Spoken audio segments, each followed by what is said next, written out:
Hello, everyone, and welcome back to another episode of your favorite golf podcast, Closed Course. I'm your host, Blake Horson, here with my co-hosts, Eric and Liam. And today, we have a very special guest, a guy who's been absolutely crushing it in country music. He's a singer, songwriter, outdoorsman, and Georgia boy who's built a huge following with songs like Boys Back Home, Record High, and You Did It Too.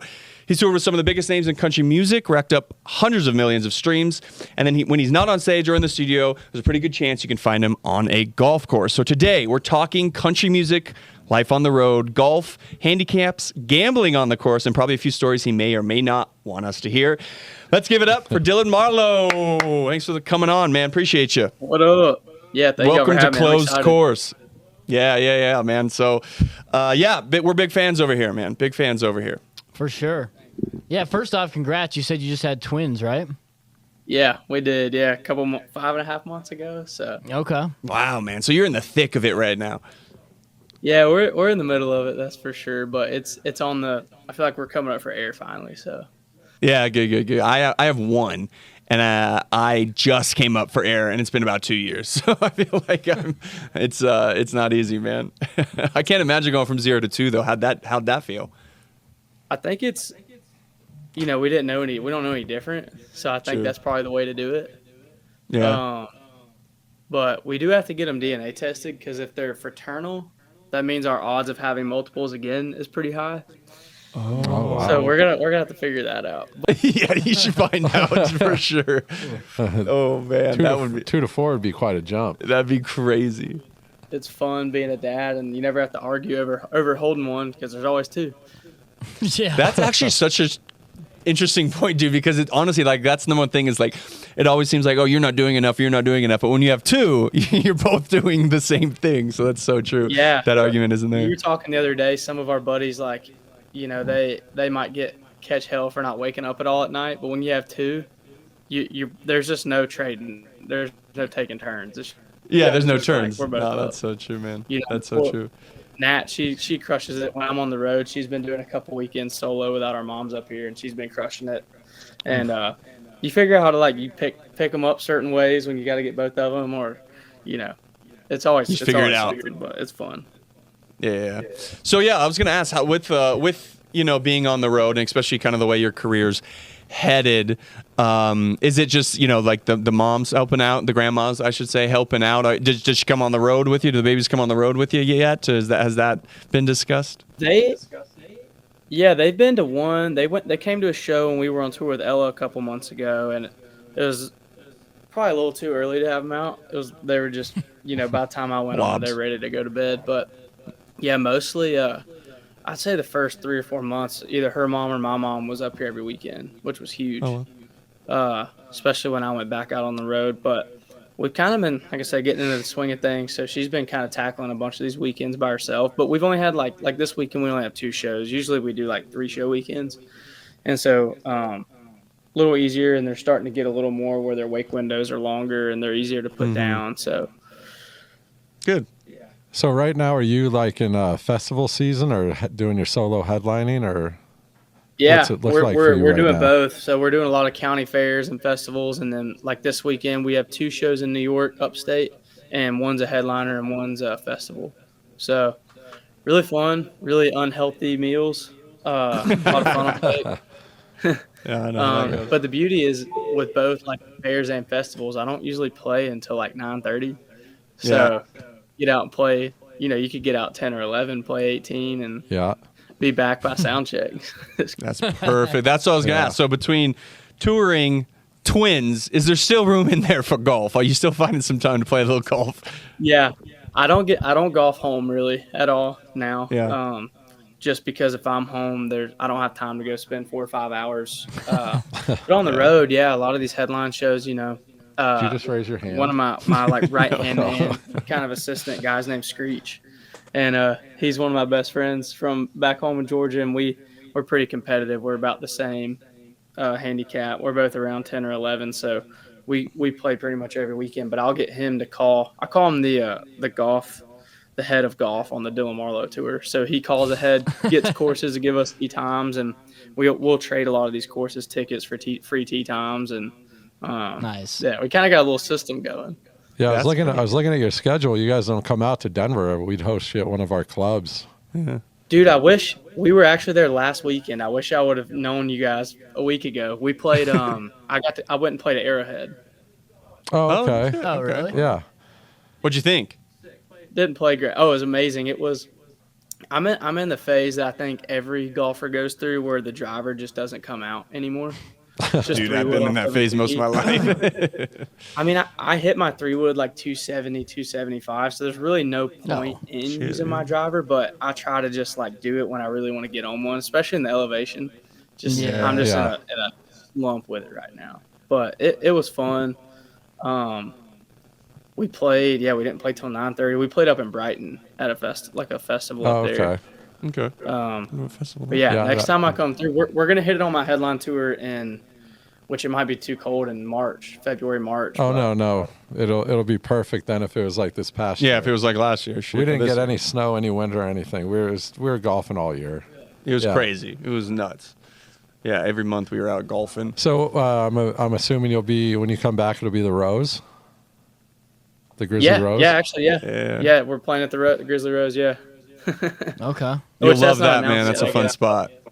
Yeah. I mean, it's a legendary honky tonk. I mean, it's there in Billy Bob's, really. It's only 2. Yeah, I'm excited for that. I've seen a bunch of my buddies play there, and every time it looks insane. Yeah, I mean, everyone has played there. Yeah, every big name. Yeah. So, man, you said your handicap is roughly like an 11-ish. So that means that's solid, man. You're a golfer. Yeah, I was gonna say. So, did you grow up golfing? Did you play in high school? Like, how did you, or did you just get out when you're around? I started in COVID when everybody else did, and I was a baseball player, so my whole thing is just getting out of my baseball swing. Yeah. But yeah, it varies. Last week I shot my first 78, and then the next day I shot 91. So it's just like it's all over the place right now. But I know the potential's there. It's consistency for me. My irons are great, chipping's pretty solid, putting's good. It's just getting if I get off the tee. I think when I shot at 78, I hit 12 of 13 fairways with my 3-wood. So if I can get off, I can play. If I can't get off, it's over. I feel like that's so important. I cannot hit driver right now, and it just kills you. Dude, and because it'll just destroy the whole hole, because then you're in your head. Or if you get one good shot, you don't care if you miss your second, because then you can chip it out. Yeah, I agree completely. Or you're fighting for bogey pretty much the whole time. Yeah, exactly. Yeah, you're fighting for bogey. It just makes it so tough. Yeah. What's been some of your favorite places to play? I'm sure you've played some cool places. Colorado's got some good courses, but anything stick out in your head? Dude, I mean, Arrowhead was sick. I'll always remember when I was out with Cole Swindell, we got to play at Driftwood down in Texas, which I think's a discovery course. And then obviously the Troubadour here in Nashville is super sick anytime I can get out there. Troubadour is such a vibe. Gosh, I'm trying to think. They all kind of get to blur together. Screech, actually, we played this course in Canada, and I can't – Banff was sick. That's probably my favorite one. That would be sick. We were just talking about that last podcast. That'd be a sick place to play.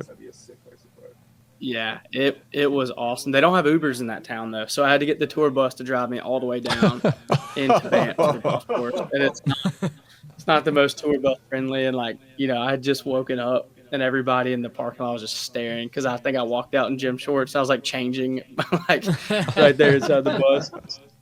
Oh, they're like, who's this redneck getting out here at Banff, dude? Yeah, that's great. Yeah, dude, we get to play some really cool places. It's such a blessing, honestly. I think doing music, we get to play probably more, we got to play Pinehurst the other day. We played a show down there and got to play there for free, which was sick. We're so blessed. We get to play the sickest places. Yeah. I feel like we've had a few artists on, but I think you're the first artist that says he'll trade tee times for tickets. I feel like that's something they should do all the time. It's what happened. I mean, I got to do that whenever I line up artists. I'll make sure the artist takes care of the director of golf or the golf pro or whoever helped assist that. Yeah, I mean, because if we get 20 comps a show, in Denver, I don't really know anybody in Denver. Yeah, maybe some of the band guys know 1 or 2 people. Well, I've got 10, 15 tickets that I'm I'm not making money off these anyways. Might as well just give you free tickets and give me a free tee time.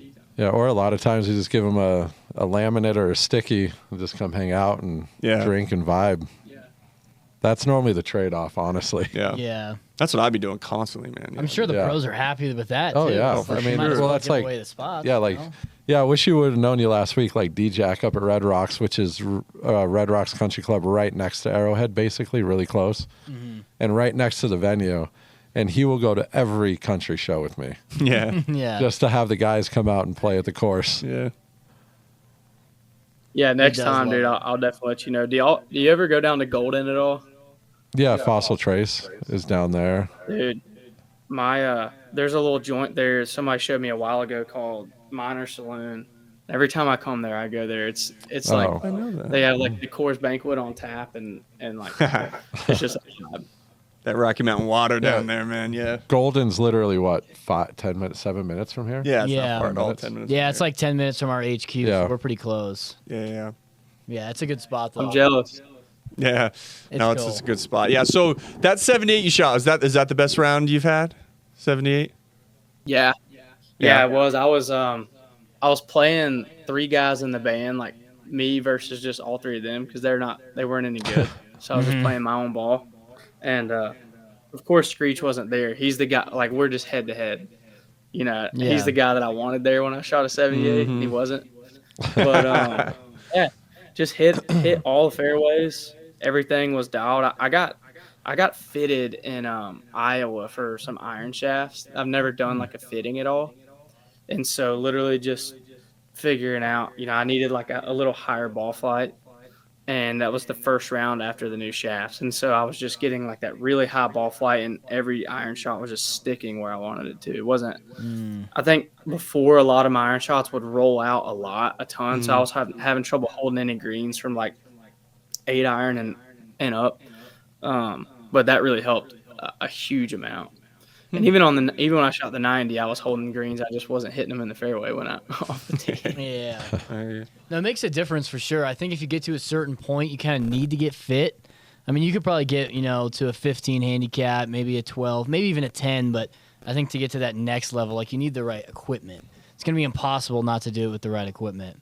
So it's probably good that you got it now, maybe driver next or something like that. But we do club fittings here, and you can see it makes a huge difference for people.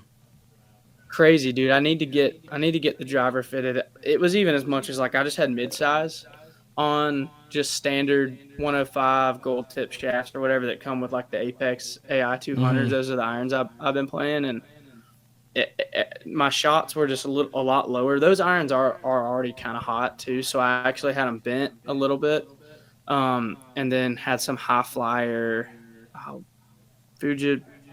I'll mess the word up. Fuji Carry or whatever that brand is. Oh yeah. I'm probably butchering that, but yeah, they got those like high flying shafts on there, and just doing standard grips with like 4 wraps instead of the mid size. It was clear like my mid size was like leaking a little right, and then the standard with 4 was just going like dead straight. So even just like feeling confident in what I'm using, so I know if I mess up, it's totally just the India, not the Arrow. Yeah, It was pretty nice. That's a big thing too. It's like when you don't have the equipment to blame, it's like, it doesn't give you an easy out. You got to kind of look internal a little bit. So definitely helps you there. So, man, I mean, I'm impressed. You having started in COVID, I feel like you know quite a bit about the game. Are you like, yeah, I know. I feel like you know more about the game than me. Are you one of those people who, like, when they start something, they get obsessed? You know what I mean? Like, you like that with your music, your songwriting, and now golf. Like, is that, I feel like that's your personality, yeah? Yeah, like, I would be I would be even better at golf, but my schedule right now is like, you got, let's just say if my schedule for the year starts in September, well, I'm probably going to be deer hunting September to December. And then, by the time deer season's done, like that January, February, I'll get a couple rusty rounds in. Then turkey season is March to the end of May. So I don't really golf much from like mid-September, October, all the way to like June again. Wow. So I really just always pick it back up like in June. But if I would just like maybe, which my wife got me like a smaller simulator, so I hit a bunch in the off season this year, which I think is why I kept some of it. But if I could like stay on it, but yeah, like during turkey season, I don't even think about golf. I'm just watching turkey hunt videos on YouTube, turkey hunt videos. And then, when summer rolls around, like I've got to become buddies with, Micah Morris and like some of the YouTube guys. So like I just watch YouTube golf all the time.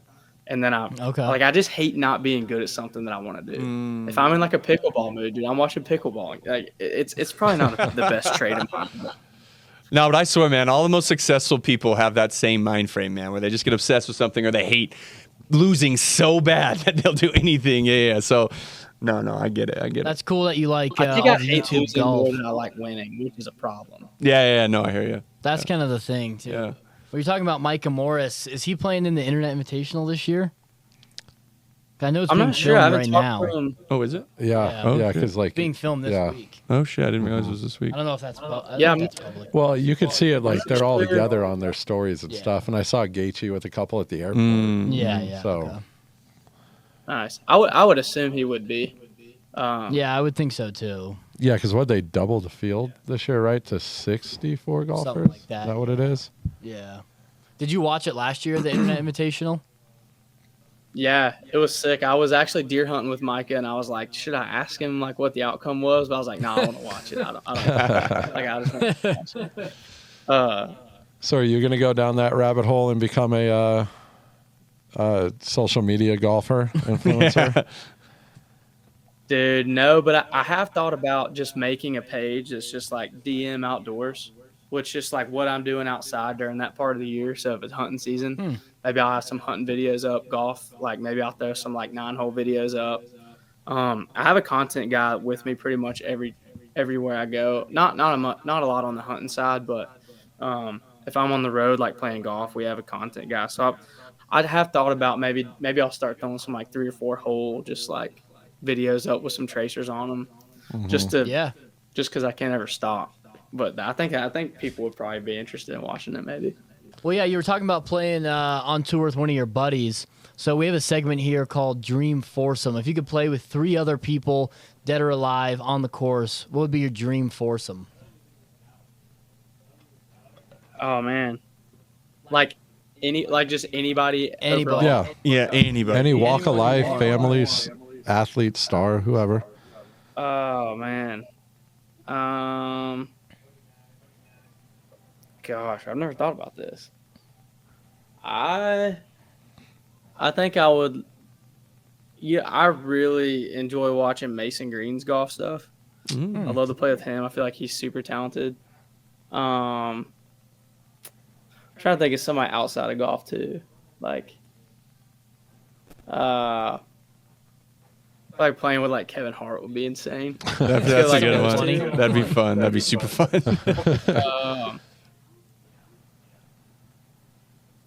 Dude, yeah.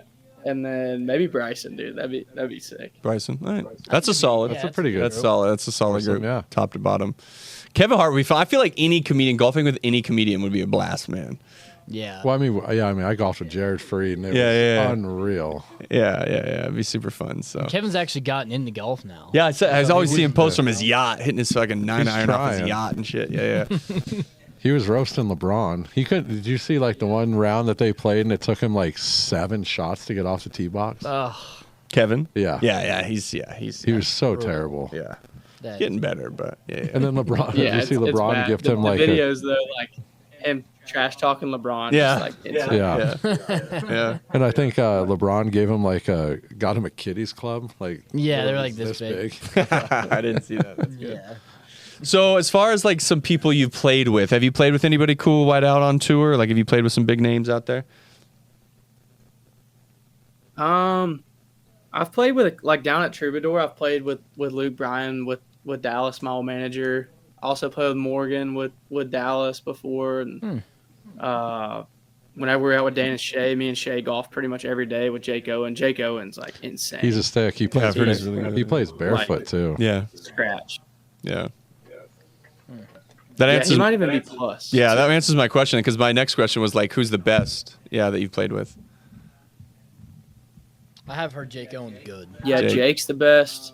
Trying to think. Who else is like a Who's the worst? George Burge. George He's like a is newer really guy. He's good. like, I've played with him quite a few times. the worst. Throw him under the bus. worst. Oh, I get to do The that. worst artist. Michael Ray. Gosh, I don't know. I feel like I mean, Shay beat me every time, but I haven't played with a lot of artists that are really bad at golf. I feel like Shay was probably like the least best of like all of them, but most of them are like pretty insane. That's interesting. That's good. That means you know how to pick them then, because you're playing up, so that's good. Yeah, for sure. Shay's a vibe guy. Yeah. How many years now have you been out and about on tour, touring and actually like making this a career, more or less? Yeah. I guess 2021, Dylan Scott took me on my first ever tour. And we've traveled in a short bus across the country. And that was right when I was getting into golf. But we still got to play some cool courses out there and like Vail, I think, on that tour too. Maybe down the road. Yeah. Been doing it for almost, I guess, 5 years now. Pretty hefty full time. Yeah.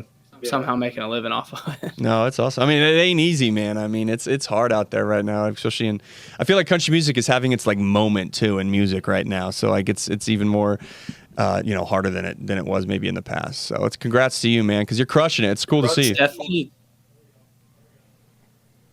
Thanks, man. Definitely saturated. There's a lot going on right now. So, I feel like our sound's a little more rock leaning country kind of stuff. So it's able to, you're fine. It's able to like kind of stand out alone and kind of, we've been able to find kind of like some niche fans, niche markets that, maybe not, I call them like grocery store listeners that, you might have heard like a song. I won't talk trash on anybody, but like you might have heard a song by so-and-so that you just heard in Walmart, but you wouldn't necessarily go to their concert. But if you heard them at a festival, you'd be like, oh, I know that song. Yeah. Totally. So I feel like a goal of mine's been to build like just non-shopping fans, grocery store fans that, come because they like every song on the record. And I feel like our music's just a little different. It's familiar enough, but it's still, I grew up on a lot of rock and roll and pop punk and grunge stuff with my dad. So I always try to we've been trying to build just like a little different market, which, maybe that climb's a little longer, a little slower climb, but we've been pretty fortunate that, even when it seems like ticket sales are definitely down across the board, we've been able to go and sell a bunch of tickets in a bunch of different markets just from having kind of that like niche, I'd say, fan base, not in like a braggadocious way, but just, I feel like we've been very fortunate to be able to build something. So yeah, it's definitely fun. No, it's awesome, man. I mean, obviously doing anything you love, doing something you love as a living is awesome. And you're right, man, this economy right now, it's hard. If you're selling any kind of tickets, man, you're crushing. So yeah, you're doing something right. For sure. Yeah, I guess so. We've been blessed. Yeah. So before we let you go, man, one of our last segments, it's called Caddy Advice. So if you could give our listeners any kind of advice, whether it be career advice, golf advice, life advice, whatever it is, what would be that advice for our listeners? I'd say like just life advice, man. Like trust the Lord. He's got a plan, dude, for everybody. He's got a plan to lead you on the right path. And I'd say smaller spectrum. Gosh. Let me think if I had like some golf course advice, dude. There you go. Don't throw your clubs. It's expensive. Where's Nick? Yeah, that's always good advice, man. It's hard. That's honestly the hardest advice to follow, though. Yeah, dude, I know. You just duff 3 chips in a row. It's hard not to send that 58 into the pond. Yeah, the pond. You just feel like Don't such do a it, though. dick after you Not do worth it. Yeah. It's just so embarrassing after you do it. I had a bad one last year. I threw a club, and I meant to throw it like towards the cart, and I threw it a little bit far, and it hit the windshield, and it was so loud. And I was like, fuck. Like, I didn't mean to like throw it into the golf cart. And then I only got thrown a club since because I felt like such a douchebag. I've never even seen you get angry on a course. I know. I don't do it anymore. My one of my best friends, his name's Martin Purcell. He owns, which I'm sure I've heard of Purcell Farms down in Alabama from a bunch of just YouTube stuff. He owns that, and we brought a buddy out there one time, and he chunked the club, and they just got brand new carts and just smacked the side of it. And I felt Yeah. Don't do it. Not worth it. Brutal. Nah, that's good. That's honestly great advice. Good advice. Cool, man. Well, I appreciate you coming on. You got anything coming up? Obviously, go ahead and pitch your. Let's hear your tour dates, man. What you got coming up? Yeah, we haven't announced it yet, but we're announcing a big headline tour, 30-date headline tour next year, which little Easter egg, one of those is in Denver. So if you hear this, then you kind of got to step up. But yeah, we got that headline tour coming up. Got a new record coming out before December. So probably late October, early November, which we're going to be doing touring that record. So a lot to look forward to, and yeah, super excited. Hell yeah, man! Glad to be on here. It's fun to get to do something, still related to music, but in the golf space. It's definitely fun to do something a little different. Cool, so, man. Yeah. No, yeah, appreciate you. Yeah, when you come through Denver, we'll bring you by the headquarters here, get you sized out, geared up, That'd be sick. custom bag. For sure. Hell yeah. Oh, dude. Yeah, that'd be loud. Definitely let y'all know and get y'all some tickets to the show too. Yeah, we'd Yeah. love to, man. We'd love to. And if the weather's shitty, play in the sim here. Yeah. Yeah, we got a You simulator. have the new building up by now? Yeah, true. That's right. Cool. Cool, man. Thanks so much. Appreciate you. All right, man. We'll talk to you later. Good luck with the Twins. Yeah. Hey, thanks, man. Y'all have a good rest of the All day. right, see you, All right, brother. man, you too. Thank you. See y'all.